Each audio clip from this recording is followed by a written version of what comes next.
Hi, and welcome to the Lift for All October-November newsletter. So the first thing is a picture. I'll read the image description. Image description. A golden puppy licks Miss Laura's face as she smiles happily. The puppy's tongue is out. They are both inside a car. It's an adorable puppy. The tongue is like on my cheek, trying to go inside my skin. The article title is Don't Punish the Behavior You're Looking For. Don't punish the behavior you're looking for. Seems like simple advice, right? It's actually complicated and more than a little hard. I have a friend with whom I hike twice a week before school. It's a wonderful tradition. We are often accompanied by her 3 dogs, 2 adult dogs, and a puppy in the picture. In Alaska, while backcountry hiking, off-leash dogs are allowed, and her dogs enjoy running on the trail with us when we hike. This past Monday, we let the dogs run, but when she recalled them with a whistle, only 2 of the dogs came back. The puppy was nowhere to be seen. We called and called her to no avail. We started to panic. After almost 10 minutes, the puppy bounded back. At this point, my friend was very upset. Understandably. However, when the puppy finally bounded over, she pet the puppy and praised her for returning. I was so impressed with her composure. At first I was surprised. Why hadn't she scolded Honey for being gone so long? Then I realized had she done so, Honey would have only learned that coming back is bad and leads to punishment. The hardest part for this example was the monumental task my friend had of keeping her composure when she was scared and frustrated. This kind of thing happens a lot for parents. Even though my friend's body was tense and she had just been very upset, she was able to stay calm and give the dog the response that it needed. She did not punish the behavior that she wanted to see. Sometimes, though, the hardest part of the task isn't staying calm. Sometimes it's realizing that you can't keep moving the goalpost. A few weeks ago, a kindergarten student was struggling massively during his lesson. Every task was too hard, and it was clear that his little body was exhausted. He had done nothing productive during the lesson. His dad had stayed calm throughout the lesson, talking to him in a quiet voice and offering reassurance. Midway through the lesson, the tears turned into a full meltdown. The boy got up from the piano and sat on the floor sobbing. The dad changed tactics. He pretended to talk for one of his fingers, saying something silly about falling off a key. The child immediately responded, laughing through his tears. The dad made another finger talk, and the child got even more into it. Suddenly, the child became animated and started making his fingers talk as well. I froze, worried. Often at this point, the parent tries too suddenly to get back to the piano. If a child is just beginning to regulate, it is not the time to give them directions or tell them what to do. 4 minutes ago, the only behavior we were looking for was for the meltdown to stop. The behavior we were looking for was a calm boy. Now was not the time to punish the behavior that we had been looking for. The dad handled it beautifully, allowing his son to be silly for a few minutes more before we both encouraged him to get back to the piano. In the end, he was able to have an incredibly productive second half of lesson. This was not something that he likely would have been able to achieve had either the dad or I pushed too hard. And that story is completely real, too. Nothing about it has changed. The kid actually did have a really productive second half of the lesson. The dad actually did handle it really beautifully. It was a wonderful situation. So often we end up in situations where the goalposts are constantly moving. We want one behavior from ourselves, from our partner, from our child, and as soon as we have that behavior, we immediately push for the next thing, essentially punishing the behavior we were looking for. When we continually move goalposts, it does a disservice to both parties. So I'll use the parent-child as an example, but I can think of plenty of times where this is applied to myself with a partner or just for me with myself. And so I challenge you to think of how this can be applied more broadly as well. For the child, it can often make them feel as if they should not even try since nothing they do will ever be enough. For the parent, it leads to constant frustration since goals are never celebrated before moving on to the next thing. I realize it is so tempting, and there are many times during lessons where I do the same. It is so important to continually work towards celebrating the behavior you want to see. Some tips for doing this. Work on a discrete and manageable goal, for example, sitting at the piano for 3 minutes and practicing from the practice chart, or doing one task on the practice chart, or playing 2 left-hand alone pieces quietly, etc. Setting a goal out loud or on paper with your child. Hopefully this ensures you won't change your mind if tempted. For example, today I told a child, this is the last piece we will do and then you're done. Unfortunately, I'd forgotten he had one more to show me and he was not pleased. Nor should he have been. I'm the one who moved the goalpost. Celebrating accomplishing goals without caveats. For example, saying, oh, good, and next time we will do more, or this is good for now, or this is good considering X or Y or Z, or, whatever. Just say, great job. What thoughts does this bring up for you? Do you notice times where you've done this in your own life? Do you have any tips or suggestions for how to celebrate the behaviors you want to see? I can think of a lot of times where I've done this in my own life, to be totally honest. To myself, honestly, and, if you notice, oh yeah, I do this to myself, that's something to work on, because the more we do it to ourselves, the more we're tempted to do it to people around us as well. And plus, it's just good to celebrate things. Full stop. Not celebrate for now, or because you were having a hard day, or you did a good job for having a headache. Just, you did a good job. All right, next article. Indigenous Composer Competition. This year, instead of the Connor Chi competition, we are holding a competition where students can learn a piece from any North American Indigenous composer. Last year, Connor Chi, along with Renata Yazzie, who was our judge from the Summer's End competition, worked together to write a book with many different composers from many different Indigenous composers. Many compositions. This book is on an elementary level and perfect for students in Book 1 to 3. All students who are interested in the competition and are able to are encouraged to purchase the book. This is perfect for students in Books 1 and 3. And students in higher books may learn something more advanced, which can be purchased from Connor Chi's website. This book is something that can be used for sight reading practice, so it isn't something that you'll use once and then not use again. I plan on leaving the competition for North American Indigenous composers too, so your child could learn one song in the book this year and then a different one next year, and that's my plan. I'm not going to promise that in writing, but I will say that is my plan, is to leave the competition as North American Indigenous composers and have the competition be due November 30th. That way there's not so many competitions right in a row. Anyway, entries for this competition will be due November 30th. This competition requires a video entry. It's not, it's asynchronous. It's not at the same time. Let me know if you have any questions or are interested in having help learning your piece, or perhaps you have another piece by another Native American North American Indigenous composer in mind. Work phone reminders. A quick story. My friend of mine is failing a notoriously different class. Yes, I'm talking about Orgo. Apparently at the beginning of the class, the professor sat everyone down and gave a long lecture about how if you're failing, it isn't too late to study hard and pass, and maybe even not too late to study hard and do well.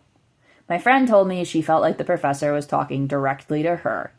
I assured her that as a teacher, I know that if the professor only had an issue with one or two or even more, they would pull those students aside and not talk to the whole class. What I'm trying to say here is this article isn't directed at any one person. These are just general reminders. Number 1, please try to use my work phone only for anything piano related. If we are friends and we use both phones to communicate, I strongly recommend labeling one as Lift School of Music and one as Laura Friend, or something easily memorable. The work phone is the one that starts with 716, so that makes it easy to remember. I realize there have been times when I've messed up and had to use the wrong phone. For example, in the spring, one time I was stuck at school in a snowstorm, and I had to text and say I was running late because I was in a blizzard and my work phone was at home because I was supposed to be home. Honestly, I was supposed to be home several hours before lessons, and it's Alaska, so, it took me a really long time to get home. So I absolutely understand that things happen and people make mistakes. We're all learning this together. Number 2, one of the reasons I have a work phone is so that I can set my personal phone aside and focus solely on work on lesson days. So if you text my personal phone about lessons, for example, to tell me that you're running behind on a lesson day, I might not see it. So that's another reason to make sure you have the right phone number. Another reason I have a work phone is so that I can study without interruption. If I don't answer on the work phone, please try to avoid contacting me on my personal phone to ask the same question. If it's a lesson day, I will check my work phone during lesson time. If your question is what's the schedule, make sure that you have that ahead of time. People frequently tell me after texting my personal phone, sorry, I had to make sure there wasn't lessons. This can be solved by making sure you have the schedule well before your lesson. Additionally, if you text the work phone and hear nothing, it's fairly likely that there are no lessons. Number 4. Make sure that your spouse, teen child, parents, or whoever know to use the work phone. I frequently get texts from teen students to both phones. Again, this isn't any one kid, or I would be pulling a family aside. Teens are just so used to fast responses that if they don't immediately hear from one phone, they just move on to the next phone. And genuinely, I think that's just a difference in generation. They're just used to an instantaneous response. Number 5, please don't use my personal Facebook to message me piano questions. I know it's complicated because many families use Facebook Messenger for lessons, and I'm trying to figure out alternatives, actually. I'm trying to figure out if it's just as high quality to use the business Facebook for lessons, and maybe I should be doing that, those kinds of things. But I often don't check or try not to check Facebook Messenger when I'm studying or working. Sometimes it'll say I'm online because I'm using it to teach, but I'm not looking at my messages. And then I've had people say, I'm running late to my messenger and I don't see it, and I don't know that they're running late. I'm just trying to avoid being in a situation where I need to be checking 3 different devices, 5 different platforms, a million different things at once. So, if you're running late, just make sure you're texting my work phone. If you're unable to use my work phone, such as because if your phone isn't working, for whatever reason, feel free to send me an email at Lyft School of Music. While I do always prefer a text, I am able to respond to emails, and you're also welcome to message the Lyft Facebook. I always, always, always do prefer a text, no matter what it is. 3 a.m., it doesn't matter. My work phone is on silent or off. If it's a small question, if it's a big question, if you have a huge question about anything, if it's an emergency, if it's anything, I always am going to prefer a text. However, I do check my email regularly. So if you are not able to use your phone, things happen. Feel free to also do an email. Or if an email is easier for you, I can absolutely adapt and do email. Let me know if any of these reminders are unclear. Additionally, let me know if you see my personal phone printed anywhere where my business phone should be. I ran this business for almost 2 decades using various personal phone numbers. So there are many different places where I'm working on changing my number. I think I've had 6, 4, 5 phone numbers over the years. So definitely if you see a number where you're like, wait a second, that isn't the business number, but that isn't her personal phone either, and that's not her business phone, just let me know if it's online or on if you see an old flyer or anything like that. I've already had some people help me because it was showing up on the newsletter and I couldn't see it. And let me know if it still is on the newsletter, actually, because I can't see the whole newsletter from my editor view. Anyway, January recital. My teacher always held recitals in January. I decided to try that this year for our winter studio recital. Due to my class schedule, I am not coming home for Thanksgiving. And in addition, last year, there were a record number of sports events that weekend, the weekend of our recital. We were really short on teenage students because of it. I also know that families are very busy in December, and so we are going to try having a January recital. Our studio recital will be January 3rd or 4th, whichever day the Bills game is not. Since UB quadrupled their prices last year, we will not be holding it at UB. I hope to have it at North Presbyterian Church, though I am open to other options if people have suggestions that are in or near Amherst that have a really good piano. The piano at North Presbyterian Church is a very, very good piano. Very, very, very good. Part of running a business is trying new things to see if they work. So we will see how the recital in January works this year. Feel free to let me know your opinions on it. I spelled opinions wrong. Opinions on it. That's why I do the podcast before I print or publish the newsletter. Especially if this year doesn't work, or if you think it could work well for your family in the future, and especially after the event is over, because sometimes things seem like they will work well or won't work well, and then they surprise us by how we feel after.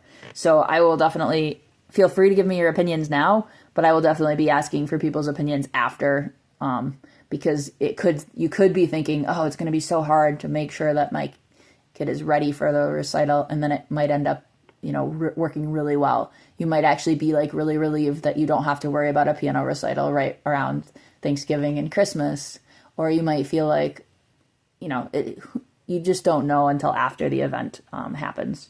There's been many events in my life lately where this has been true for. Anyway, example, my entire fall class schedule I thought wasn't going to work well, and it actually is absolutely wonderful. September challenge. The September challenge for students and parents is to answer a question. For students, the question is, what do you wish you knew when you first started lessons? And for parents, the question is, what do you wish you knew before your child started piano lessons? Registration due. The November through February registration is due October 25th at midnight. Please make sure that you have registered prior to the deadline if you intend on continuing lessons. And then there's a link for the LIFT registration and the Arts Are For All registration. All families who register will receive a registration confirmation email within 1 week of registering. I've been trying to do them much sooner than 1 week, but no promises because people tend to all register at once or not, not spread out. If you do not receive an email, or if you're worried about your registration not going through, or if you have any questions on registration, let me know. Totally feel free to text and say, hey, did our registration go through? I recently had a Google form I had to fill out for school, and it seemed weird at the end. Like, it didn't give me the regular screen, and I was thinking, oh yeah, that is kind of a little scary. So definitely, totally understand. Feel free to just ask. Students who do not register by the deadline will no longer receive lessons and will lose their time slot should they choose to continue in the future. What should I play? Notes on piece selection for competitions and recitals. In most piano recitals, part of the teacher's job is to pick the piece the child plays in the recital or competition. This is one reason why the Student's Choice event was so special, because it is one time a student can perform whatever they'd like. Part of performing in a recital is feeling confident and happy about the piece you are performing. This only happens with months and months of repetitions under the belt. And I mean months. My teacher would frequently say a good recital piece is one you've known over a year. While I don't plan to require students to know the recital pieces over a year, I would like to remind everyone that a good recital piece is one that you've played literally thousands of times. This is because for a recital, you not only need to be able to play your song without mistakes under pressure, but you also should learn all the nuances of musicality that go with your piece, such as having good dynamics and phrasing.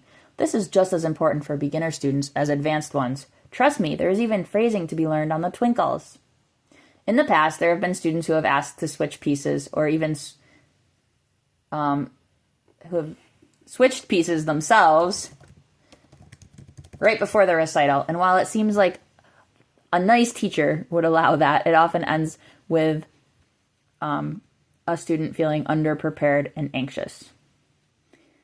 While many teachers just tell the students what they are going to play, I will discuss it with families and honor any specific song requests that are reasonable. If it's a piece your child has not even started learning that is advanced, it will not be done in time for the recital. But if it's something your child already kind of knows, or even if it's a song a few songs back that they really want to work extra hard on and learn more about, that's also fine most of the time. During the upcoming month, I will work with families to figure out what they will play in the recital so that these pieces can be practiced and polished by the time of the recital. If you're unsure if your child can participate in the recital yet, have them work on their piece. And if they're playing in the recital, and then if they cannot attend, find another venue for them to perform their piece. That is one advantage of having a winter recital. There's plenty of times, family get-togethers, small school events, church events, anything that you can find for your child to perform their recital piece. Please let me know if there's anything your child prefers now so that there's time to figure this out. This way, your child will have time to make sure all their recital pieces have been practiced thousands of times. Sorry, correcting a typo. All right. This fall, on an extremely positive note, this fall overall has been incredibly productive for the studio. Students have practiced hard and, according to my lesson logs, have had much better lessons than previous years. This was most notably true on the first lesson back in early September. This lesson week tends to be the fourth worst overall of the entire year, just behind the lesson before winter vacation, the one after spring vacation, and the week coming up after daylight savings time starts. However, this year, students had practiced, were alert, happy, and worked hard. It didn't feel like the first week back. It felt like we were already in a good routine. Great job, everyone. Perhaps continuing off that momentum. Overall, this fall, students are progressing well, doing great, staying engaged in lessons, and practicing. Keep it up. Congratulations to Megan and Annette for winning special awards for the Students' Choice competition. If you participated in the Students' Choice competition, the judging sheets will be back soon. Finn, for having an exceptional Book 1 recital. Way to go, Finn. And schedule, please make sure that you are registered for the next term. I often hate to post this schedule at the beginning of the term because then families see it and write it down and they think they've registered and expect a lesson.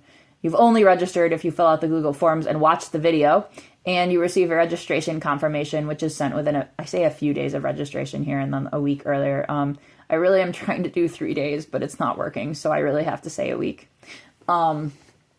Yes, and then I have the schedule printed. Please know where to find the schedule. Please know where to find your registration confirmation. I do it 2 ways now. I hit share for the Google Doc, and then I send an email with a link to the Google Doc. That's so that if you search registration confirmation, that email will come up and you have that link handy. Even if you think, hey, I know everything about my lesson, I don't need my registration confirmation, please make sure you have it because things happen. People forget lesson times, lesson lengths. I talk about this on the video, so I'm not going to repeat myself too much. But yes, please make sure you have it. Anyway, that's the newsletter. Let me know your thoughts. Hope that we continue having the good practice and good focus and good lessons we've been having. Great job, everybody.